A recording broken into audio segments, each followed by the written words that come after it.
Okay, so this carnivore literally just had steak all day long, I think with some butter, some salt, maybe a bit of cheese in there, and then maybe some milk. Not sure how you wouldn't get bored of that. I think an occasional beef meal is fine, but this is not a sustainable diet. Definitely not for the environment, but also not great for your health. Folks, variety's the spice of life. I've been doing the carnivore diet since December 2017. It's 100% sustainable, and most people on it aren't on it for fun. Yeah, variety is the spice of life, not if it causes you autoimmunity or severe depression. Then variety is not the spice of life. And everyone who's commenting on the carnivore diet, I would like them to try it for 3 months before being the dietitian versus carnivore. Like, what do dietitians teach people? To follow the food pyramid, which has just made everybody in America fat? Don't go to a dietitian unless you want to follow the food pyramid and get fat. Wow, so the dietitian versus carnivore world. Where do I stand as a functional medicine dietitian who doesn't teach the food pyramid and make people fat? Let's go ahead and get back to the science and strategies behind why someone like Mikhaila might be thriving on what she calls the lion diet because of all her chronic conditions. What are the risks? What are the benefits? Why is it working for her? And will it work for you? Should you be trying the lion diet? Let's talk about that today. May here, I'm a functional medicine dietitian. I absolutely love helping men and women over 40 look and feel their best by optimizing their metabolism, their hormones, and their health span. This is definitely the channel to subscribe to if you want the latest science and strategies behind looking and feeling your best. And I do have a really good free guide on how to boost your metabolism down below. Make sure you download that. Mikhaila Fuller, formerly Mikhaila Peterson, who is the daughter of Canadian psychologist, author, and media commenter Jordan Peterson. She is someone in the media who has grown up with chronic disease, list after list of autoimmunity, celiac, rheumatoid arthritis. She's gotten mold exposure, histamine intolerances, and she has discovered the lion diet as a way to help her manage her autoimmune symptoms. Talk me through a day's diet then. Strip loin steak. That's so you wake up in the morning. What do you have for breakfast? Strip loin. What do you have for lunch? Strip loin. What do you have for dinner? Sometimes strip loin in soup. And dinner, same? Yeah. So you have 3 steaks a day. That's yeah. I would change it. I would change it if I could, but as soon as I add anything back in, like there's still some underlying crazy autoimmune problems. Anytime I add anything back in, I do you get have no arthritis. vegetables or anything? You just nope. Nothing, just a steak. Yeah. Do you have any sauce? No. I mean, it's kind of fascinating. How long have you done this? 6 years? Yeah, 6 years in December. You look like you're bursting with good health. I mean, what do the experts say about this? Depends on the experts, but mostly, you should have died by now is usually the reaction I get. But do you oddly feel healthier than you've ever felt? Oh my gosh. As a teenager, I told you, I couldn't get out of bed. Yeah. And I had my hip and ankle replaced. I couldn't walk. So, I mean, my baseline was nearly dead. Right. So compared to that, I feel great. So it sounds like the lion diet really helped her get to a different place from her baseline being nearly dead. Yeah, anything's better than the amount of pain and discomfort she was in from her rheumatoid arthritis. Plus, she also talks about having mood issues and how much that's improved. So let's talk about it. Lion diet is a more restricted version of the carnivore diet. The carnivore diet is inherently a type of keto diet. It's very high in fat from all the meats and very low in carbs, practically none, because you're not eating anything outside of meat. The keto diet is a type of elimination diet. So let's talk about that. Elimination diets are anything where you're taking out groups of food or specific foods for periods of time. There's all kinds of elimination diets, keto being one of them, paleo being another, vegetarian, pescatarian, are all types of elimination diets, along with therapeutic elimination diets that I would use in the clinic, such as a low histamine diet, a gluten-free diet, a low oxalate diet. There's so many SIBO diets, FODMAP diets. These are all types of elimination diets.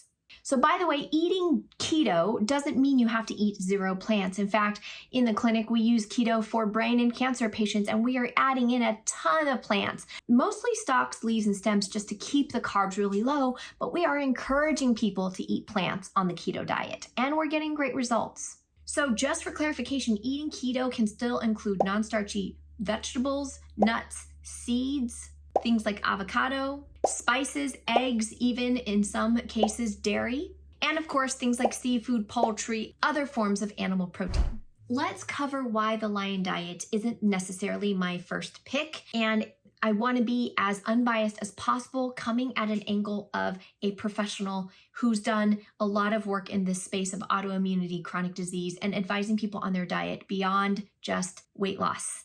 And no, we are not doing the food pyramid anymore. That is very, very, very outdated. So let's talk about this from a dietitian's perspective.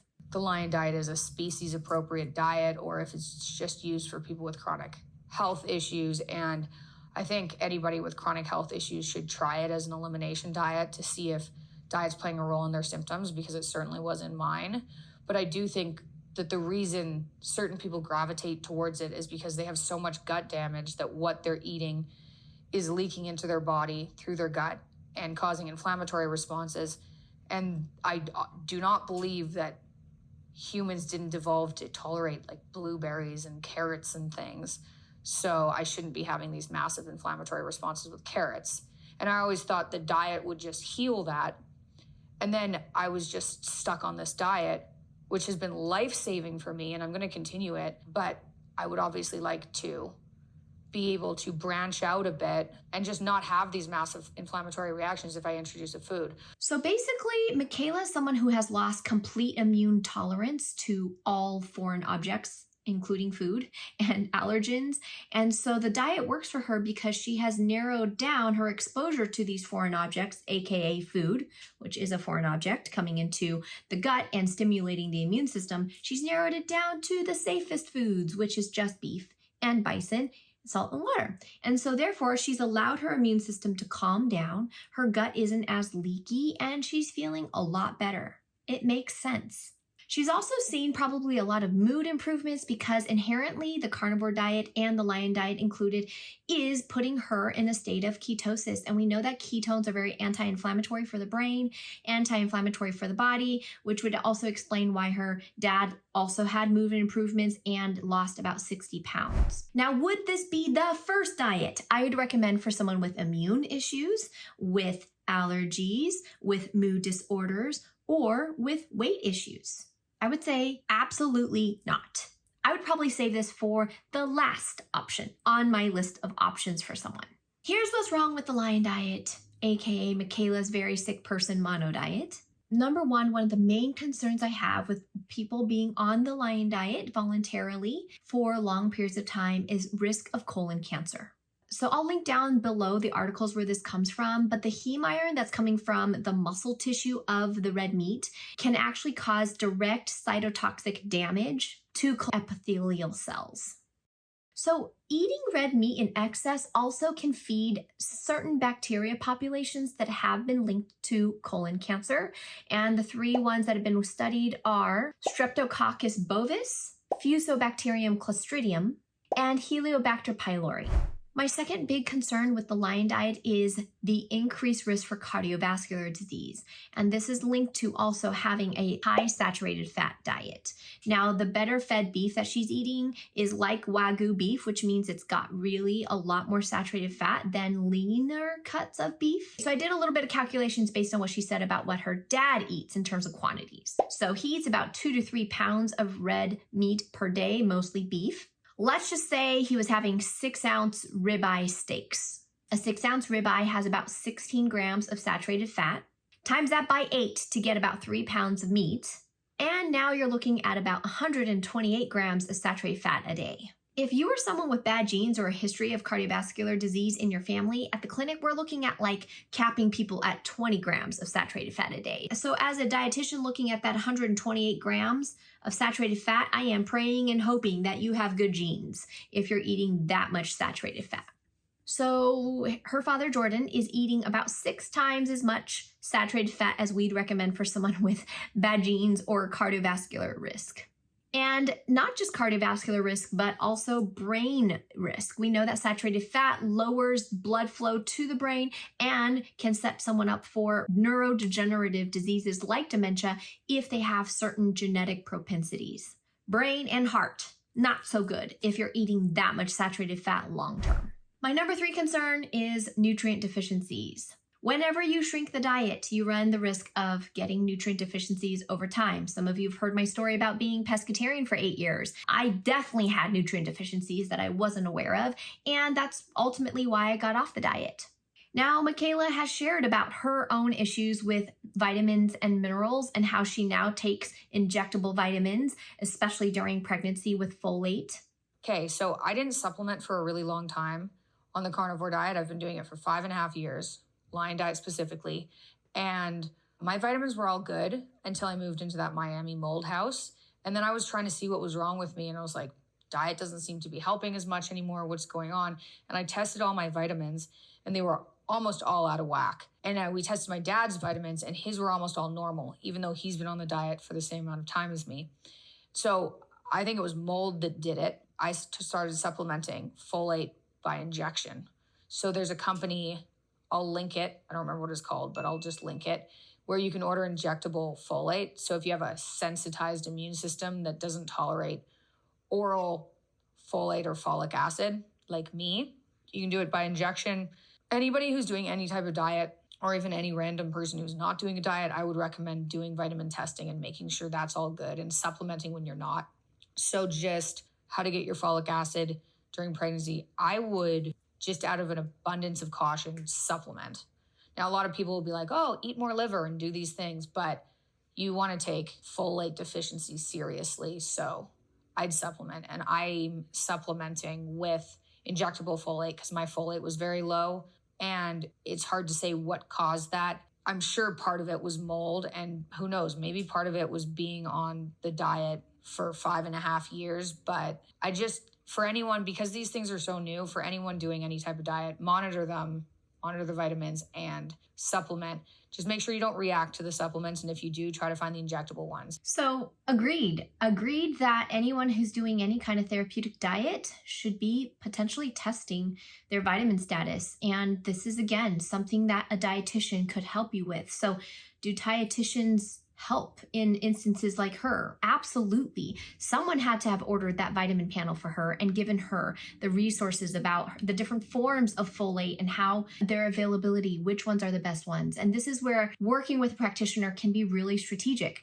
She at first says, I'm sure it was the mold. And then later on, she's like, who knows? Maybe it was 5 years of being on the carnivore diet that my vitamins were out of whack. It sounds like she didn't actually start testing till she wasn't feeling well. So I don't know that she actually did test before she moved into that mold house, all of her vitamins, to be able to say for sure it was the mold, right? So, and yes, her father seems to have all his vitamins in check. That's N of two people on the carnivore diet, or on this lion diet, saying that one of them has wacky vitamins, the other one has normal. Now, if you go into the Facebook group, it's been 5 years and here I am without scurvy. And yeah, I'm going to go do a podcast.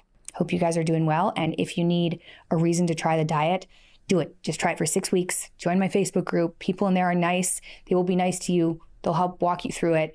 And everything's free. There are people saying their hair's falling out or turning gray, their energy's in the dumps. One person said they did get scurvy, even though, it seems like she doesn't have scurvy. So scurvy is a vitamin C deficiency related disease. So there are tons of people potentially not testing, not having access to injectable vitamins, doing something like the Lion Diet because they're hearing through social media and through her media presentations that it's great to try. Honestly, the Lion Diet, being as restrictive as it is, puts someone at the highest risk for nutrient deficiency outside of just pure starvation or water fasting long term. I hands down would never ever put someone on the Lion Diet without medical supervision, i.e. checking for vitamin deficiencies, checking the cardiovascular system, making sure that also the gut microbiome is looking good.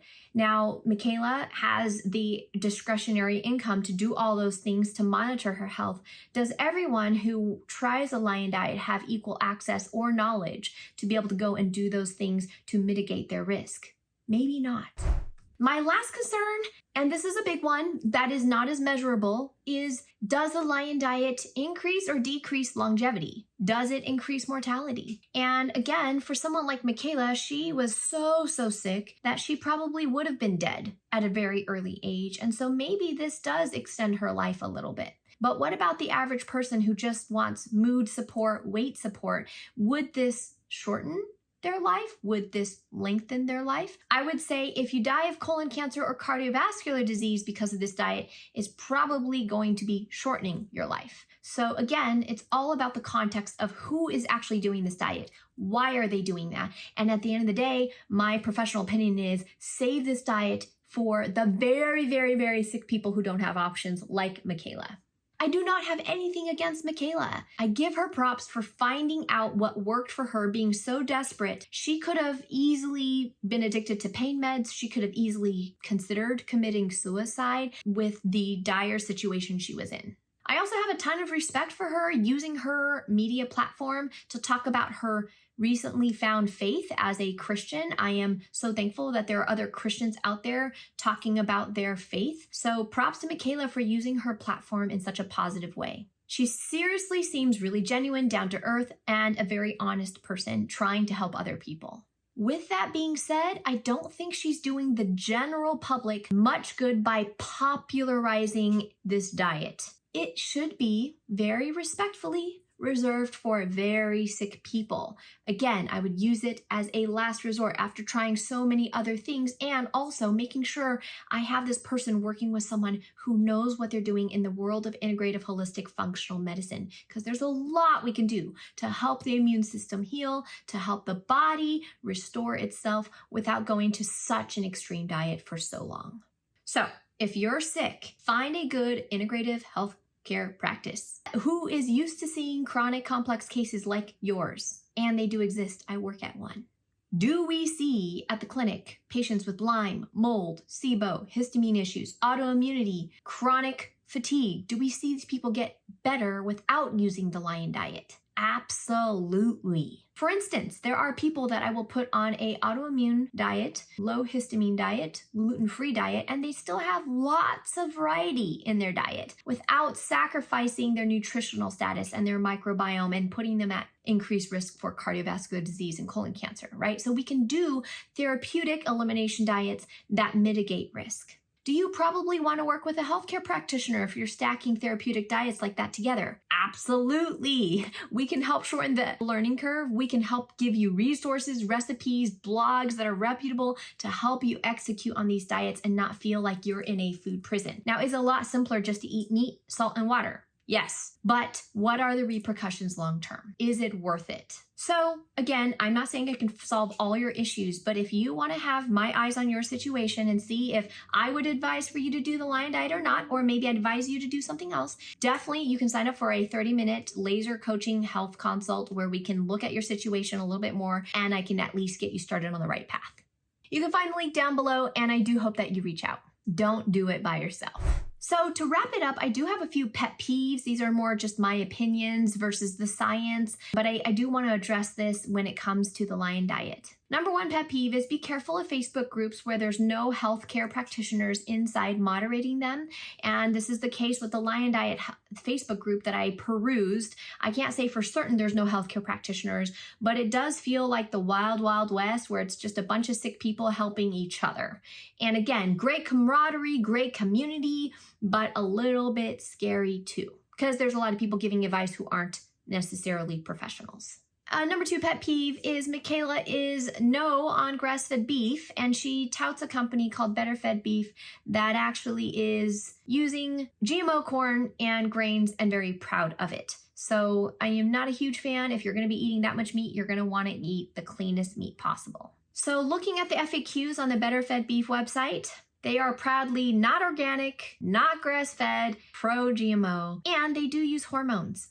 My last pet peeve is Mikhaila loves air frying cooked beef and calls them crunchy things. She eats them like a snack. Sometimes she seems to eat it like a meal. And crunchy things, this is a recipe I came up with. You get pretty creative, I guess, if you've only been eating meat for a number of years. I came up with this recipe. You can take any kind of beef or lamb, any cut of meat, as long as it's not ground meat. So any cut of meat that isn't ground meat, and pressure cook it until you can shred it into bits, and then pour all those shredded bits, without the water obviously, into an air fryer. Add tallow, which is beef fat. So add some sort of fat, and then air fry it with salt, and you get shredded crunchy things that are just God's greatest gift. And if you haven't had them, you might scoff at it, but you would be wrong, and you should try them. Those kind of recipes are available for free on liondiet.com. I would just only eat crunchy things for my entire life. And in my opinion, as a functional medicine dietitian, the first thing that comes to mind is whenever you are using dry, high heat to fry protein with a lot of fat, you are creating something called AGEs, dietary AGEs, which is dietary advanced glycation end products. If you scroll through this chart that I'm going to show you, you'll see that bacon, out of all the foods listed, has way more AGEs than a lot of other foods that you could be eating. So in her case, she's not eating bacon, but she's eating high fat meats that are air fried. So I'm betting she is exposing herself to a ton of AGEs. And at the end of the day, we do believe that dietary AGEs do contribute to more oxidative stress in the body. And this can potentially cause increased risk for things like diabetes, vascular and kidney dysfunction, atherosclerosis, and I would say accelerated aging. Again, you can read about AGEs down below. Overall, the truth about the Lion Diet, it's one of the most extreme diets I have ever seen popularized in my entire career as a dietitian.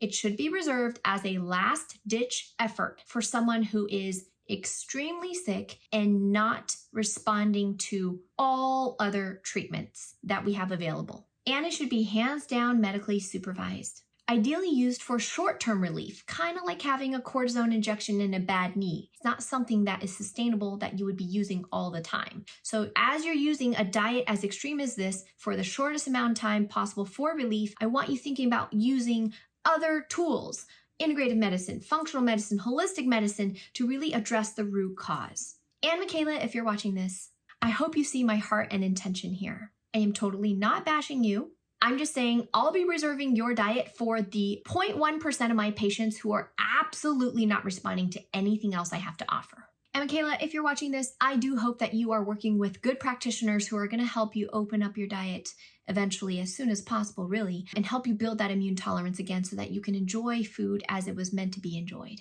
without suffering such negative health consequences. So there you have it, my professional breakdown of the Lion Diet. Leave me some comments down below if this video was helpful, and I hope to see you next time.